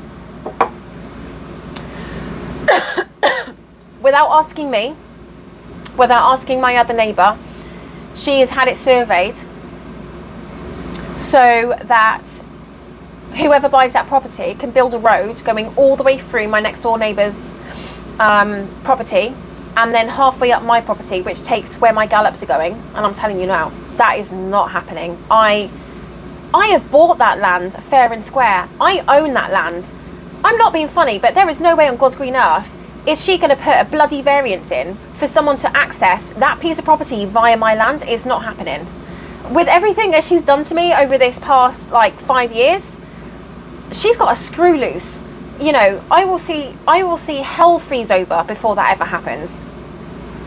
So anyway, I got talking to my neighbours, the other neighbours, the really nice ones, whose this is variance is going through, and I was like, did you know that this was happening? And she was like, no, I had no idea about it. Like, she didn't even ask us. So they are fuming, as you can imagine, because when you put an access through or you build a road through someone's property, you severely reduce the price of what their land is worth. So they didn't know anything about it. And then that conjured up conversations with, you know, everything that's going on with me and Susan. So she then phones me back and she says, well, I've spoken to the boys, because her business, or like her partner's business, her husband's business, he's got a business partner. There's two of them together, business partners, okay, and they're in construction. She's the wife, she looks after the books, the office, everything else. And she said to me, I've spoken to the boys, and there may be a way that you can still get that land if Susan doesn't want to do owner financing. And I was like, oh, okay, what's that then? She said, what if we buy it? I can buy it for cash, and then we sell it back to you owner financing, so you still get the 18 acres. And I was just like, what? I mean, what? Like, you're willing to do that? And she was like, yep, no problem.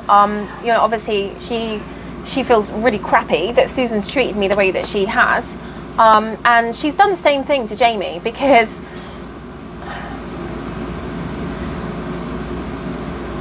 Susan can't get a mortgage, okay, because her credit is on the ground, and she's been threatened to be foreclosed 4 times. So in order for her to buy another house, she had to basically buy the next house in cash, okay. So in order to do that, she had to sell her house first, close on it, sell it, and then buy another property. So Jamie, being Jamie, because she is such a lovely person, said to her, well, don't worry, we'll give you 60 days to move out. That gives you, you know, I mean, you can close a house here within 2 weeks if you've got cash. I mean, it's so quickly. Gone with the days in the UK that it takes 6 months to close on a house. 2 weeks and you can be closed, done. So she had already found another property, and luckily for her, they were, you know, willing to wait, because they had to sort out all the surveying issues, right, first, and it was very, very touch and go about whether they were going to be able to sell it. Now, hindsight, I wish, honestly, I'm not even kidding you now, I wish to God that I'd gone like, nah, no, you're all right, I've changed my mind, I'm not going to sign it now, so just get foreclosed and be done with it, you know, because everything that she's done over the last 5 years, she's put me through hell, basically, you know. She's been an absolute nightmare to deal with, because she is such a volatile person. She's one of those people that when they ring you, you look at it and you're like, you don't know whether they're going to be like, hey Holly, how are you doing? Or, have we got a problem? You know, like, she's such a volatile person. Like, you just never know where you stand with her. And I am aware that we're almost at 2 hours, so I'm going to wrap this up.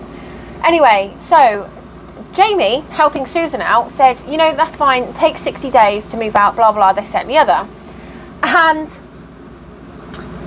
about 3 weeks in to Susan still being on the property, okay, she phoned up Jamie, because we had this discussion, and I was like, you know, she said, because I had explained that she was so volatile towards me, and she's like, well, you know, you're not the only person she's done this to.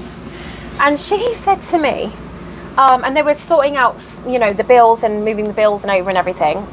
She said to me that Susan phoned her up, and the first thing she said to her, bearing in mind, Jamie is doing her a massive favour by allowing her to stay there for 60 days, not charging her, not getting in her way, letting her move in her own time. Susan picks up the phone to Jamie and goes, do we have a problem? And Jamie was like, well, I don't know, do we? And she said, well, I've got this bill and it's still in my name and it should be in your name and I'm not happy about it.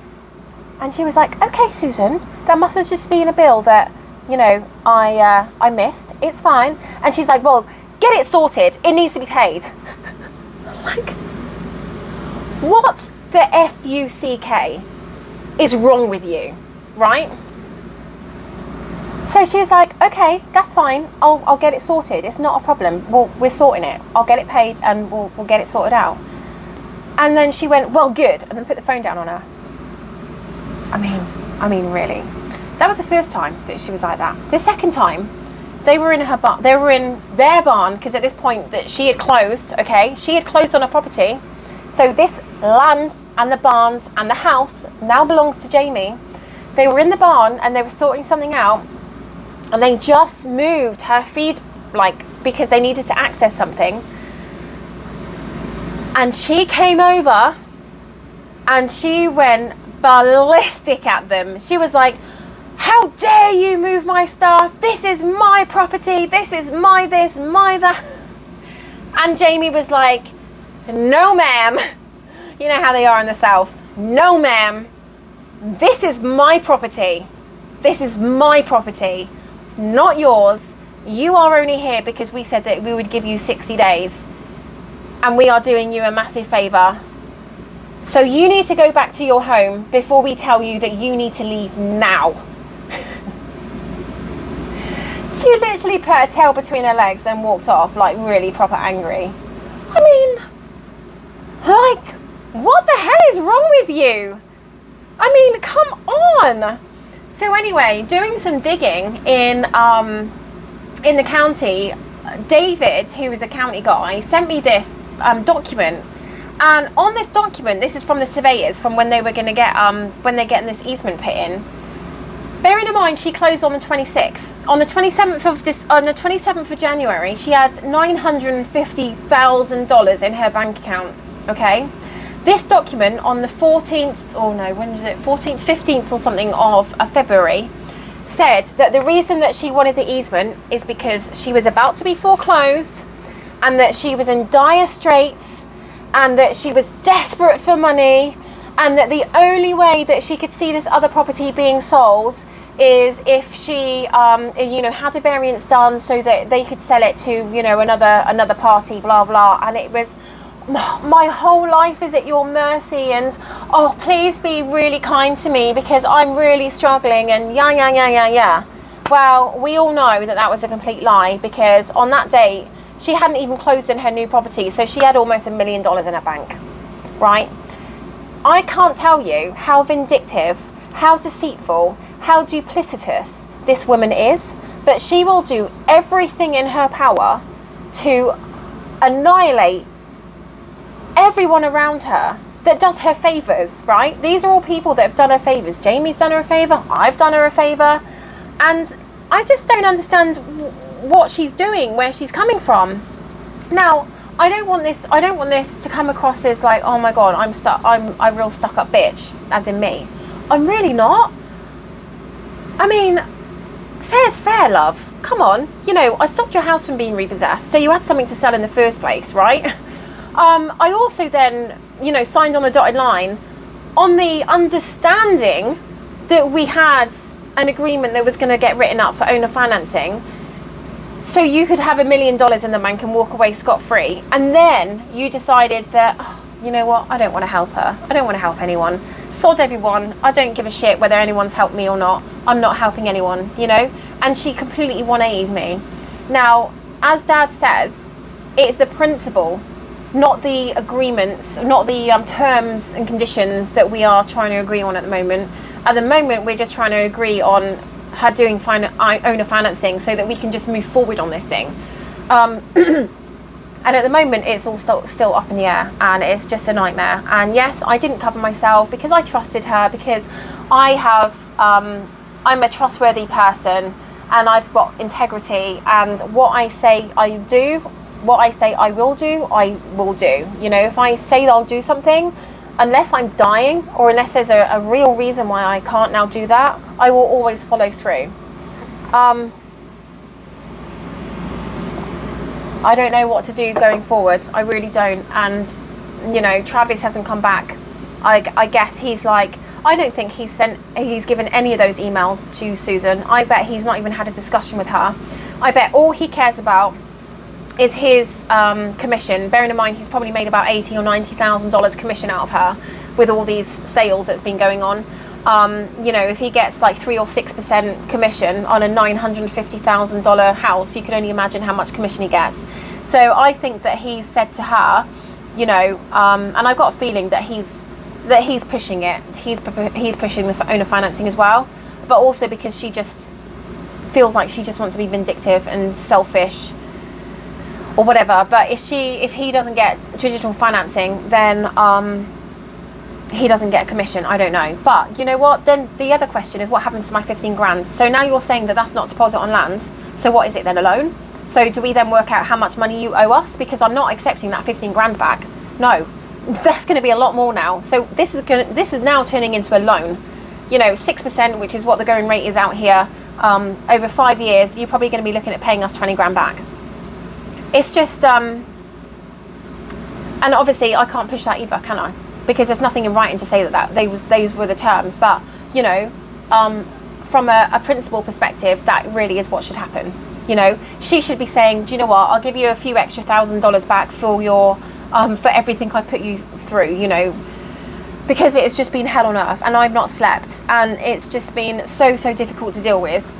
But yeah, but that is where we are at the moment. And you know, our agreement comes up, I use that word loosely, our agreement comes up on the 13th or the 19th of this month, I don't really know. And let's see where we are then. But, you know, it's really lovely of Jamie to offer, like, and I can't imagine she would do it if she would then just retract on it. But I'm so used to people saying that they'll do something and they don't. You know, something comes up, it's like, yeah, well, you know, yeah, well, we decided to buy another property, or we decided to do this, or we decided to do that. And, you know, realistically, I think what they want to do is they want to buy the pond property and my property so that there is no chance that anyone can put any easements through. So for them, they're covered. They know that I'm going to buy the 18 acres anyway. So, you know, from that perspective, they're only really buying one piece of property. But it's hard. You know, it's really hard. It's hard trusting, because I trusted Susan and she went back on her word. So, I mean, how do I trust this other person to say that this is what she's going to do when she could do exactly the same thing? And she's well within her rights to do that. You know, things change, and it's, you know, for me, until we've signed on that dotted line to say it is yours, it's difficult, isn't it? It's so difficult. And it is consuming me.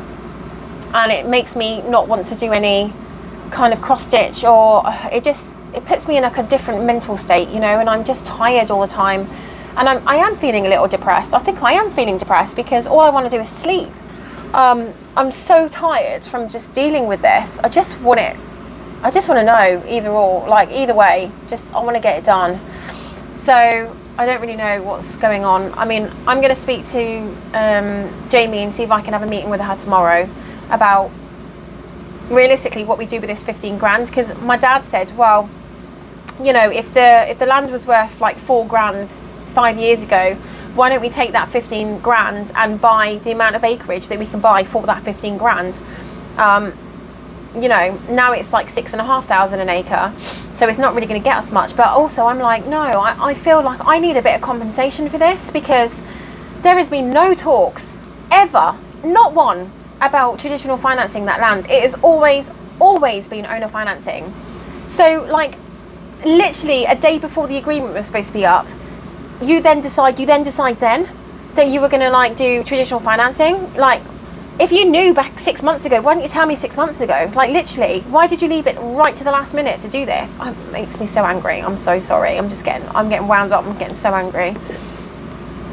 So I'm gonna leave this because I'm seeing red, and I've only now just got to a point where I can kind of zen it out a little bit and just deal with the emotions and compartmentalize them. But anytime I talk about it or I think about it, and I just think about how much we've done for her, and that she's treating me like this, which is not deserved, I just like, it makes me see red.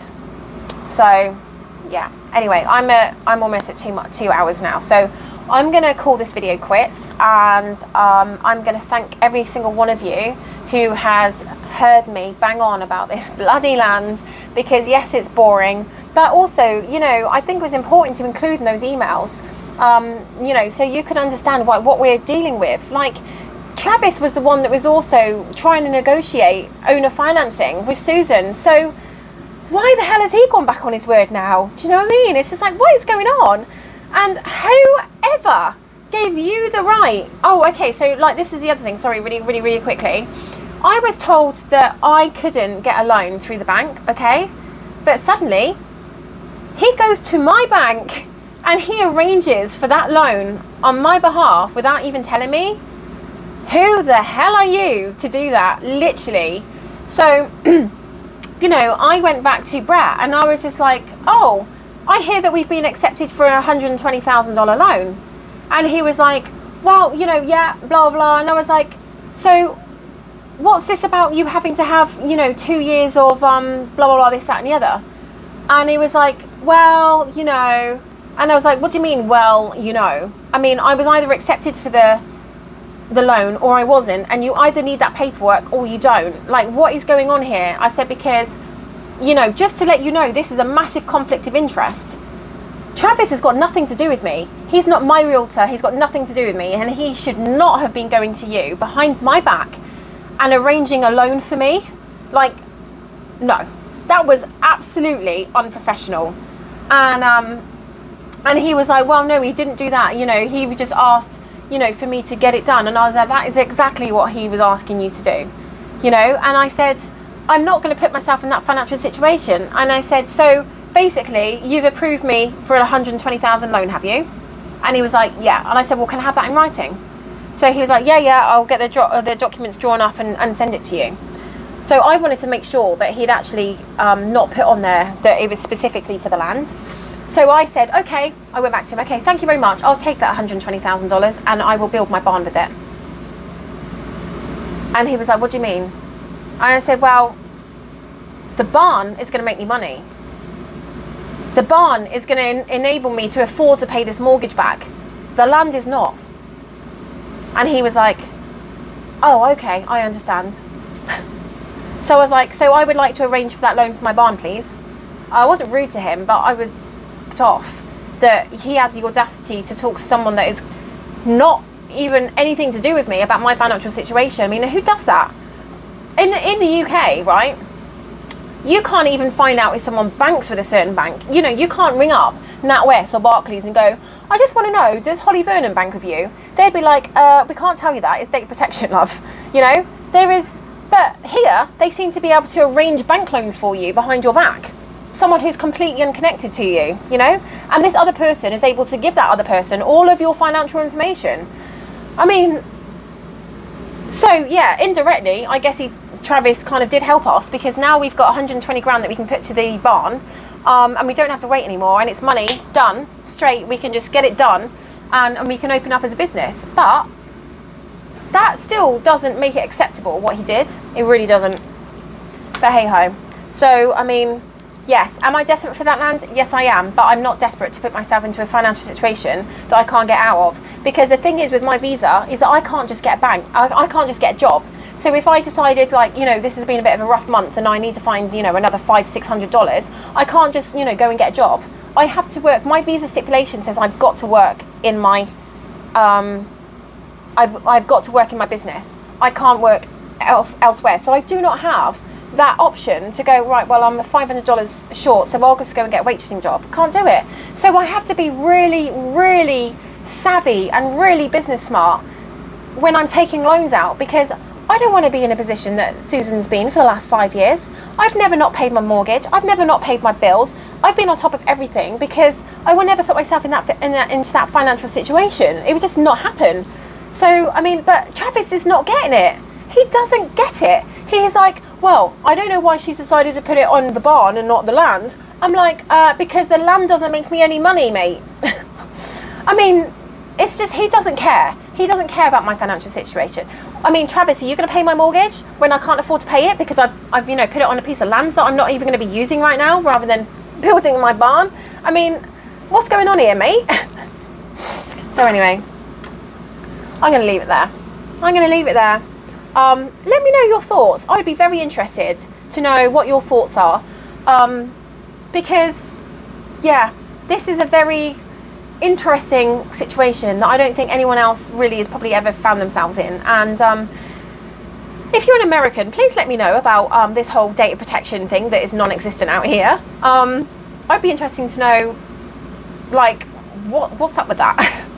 But anyway, thank you so much for joining me, and thank you to all of my new subscribers, and for like sitting through this video for 2 hours. If you've made it through, I really appreciate it, and I will see you in my next video.